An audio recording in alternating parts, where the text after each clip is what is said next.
Evangelho de Lucas, capítulo 14, versículos de 25 a 27. Ia com ele grande multidão de povo.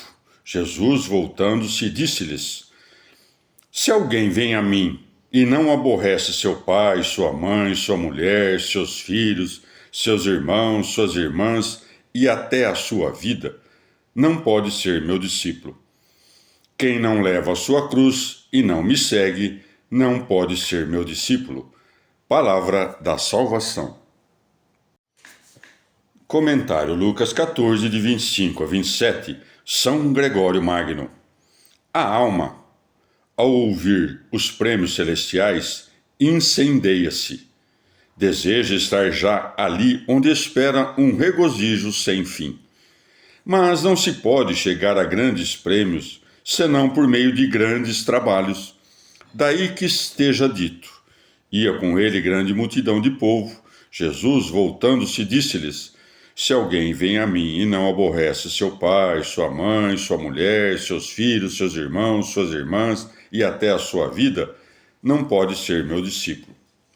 Isto convida a seguinte dúvida: como nosso Senhor nos dá o preceito de odiar os nossos pais e todos os que estão unidos a nós por laços de sangue, se nos manda amar até mesmo os inimigos?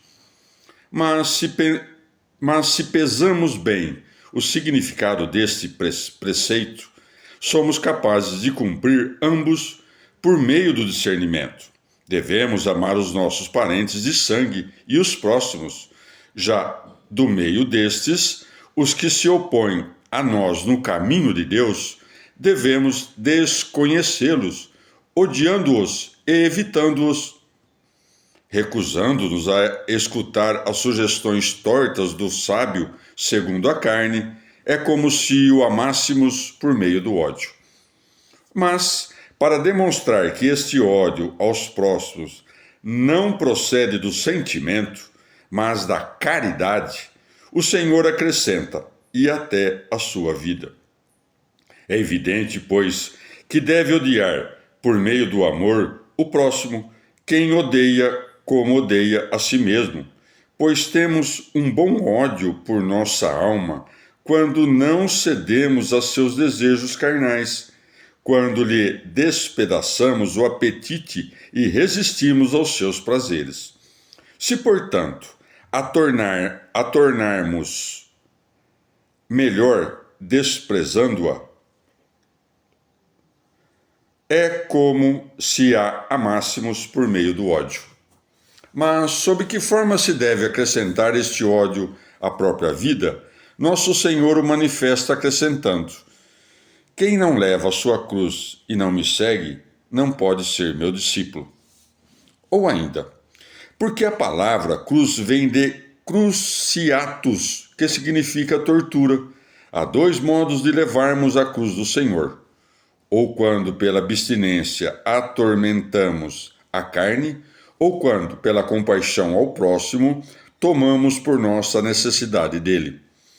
Mas, já que muitos não praticam a abstinência por Deus, mas pela vanglória, e oferecem uma compaixão não espiritual, porém carnal, é correto o acréscimo e me segue. Afinal, levar a cruz e seguir o Senhor é oferecer, por zelo à nossa intenção eterna, a abstinência da carne ou a compaixão dos próximos. Evangelho de Lucas, capítulo 14, versículos de 28 a 33. Porque qual de vós, querendo edificar uma torre, não se assenta primeiro para calcular a despesa e ver se tem com que a acabar? Para que, depois de ter assentado o fundamento e não a poder terminar, todos os que virem não comecem a fazer zombaria dele, dizendo: Este homem principiou a edificar e não pôde terminar. Ou qual é o rei que, estando para entrar em guerra contra outro rei, não se assenta primeiro a considerar se com 10.000 homens pode ir encontrar-se com o que traz contra ele 20.000? De outra maneira, quando o outro está ainda longe, enviando embaixadores, pede-lhe paz. Assim, pois, qualquer de vós que não renuncia a tudo o que possui, não pode ser meu discípulo. Palavra da salvação. Comentário Lucas 14, de 28 a 33, São Gregório Magno. Porque acabava de dar altos preceitos, de imediato ajunta-lhes a comparação com o levantamento de um alto edifício. Porque qual de vós, querendo edificar uma torre, não se assenta primeiro para calcular a despesa e ver se tem com que a acabar? Tudo o que fazemos, afinal, deve ser precedido de zelosa reflexão.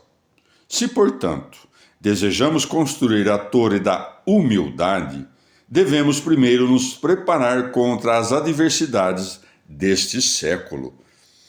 Concentrados, afinal, nas boas obras, a menos que façamos uma cuidadosa ronda contra os espíritos malignos, seremos objetos de zombaria dos nossos maus conselheiros.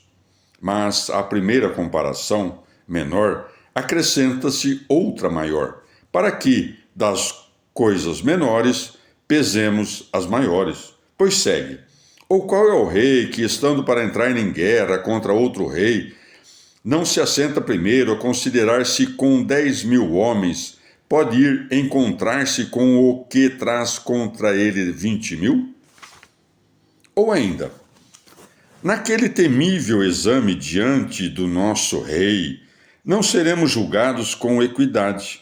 Serão postos 10.000 contra 20.000, que estão como a unidade está para o dobro. Contra um exército único, portanto, o rei marcha com um exército duplo.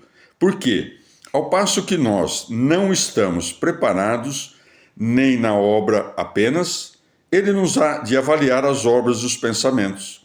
Portanto, enquanto ainda está longe, porque ainda não nos parece presente no juízo, enviemos-lhe embaixadores, as nossas lágrimas, as obras de misericórdia e os sacrifícios para seu apaziguamento. Esta, afinal, é nossa embaixada, que aplaca o rei em marcha. Comentário Lucas 14, de 28 a 33, Santo Agostinho.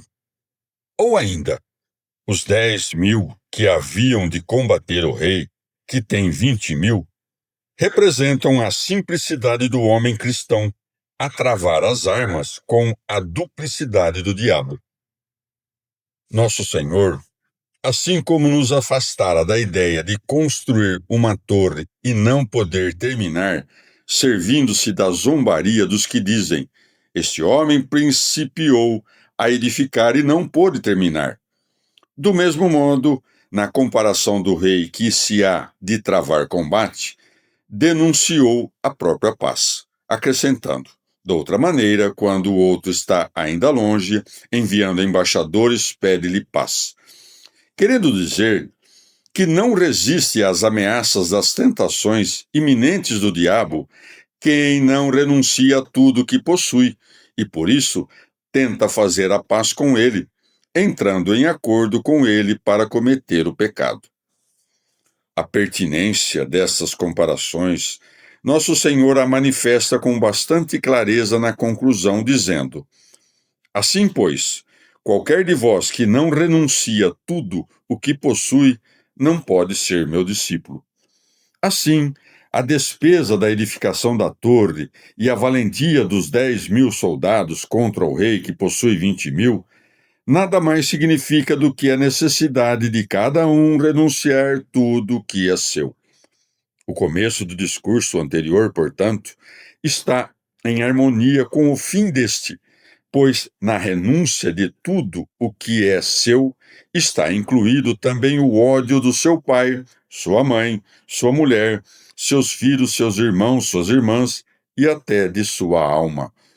Tudo isto são as propriedades de um homem e, no mais das vezes, servem de embaraço e entrave para a obtenção não dos bens passageiros do tempo, mas dos bens comuns que hão de durar pela eternidade.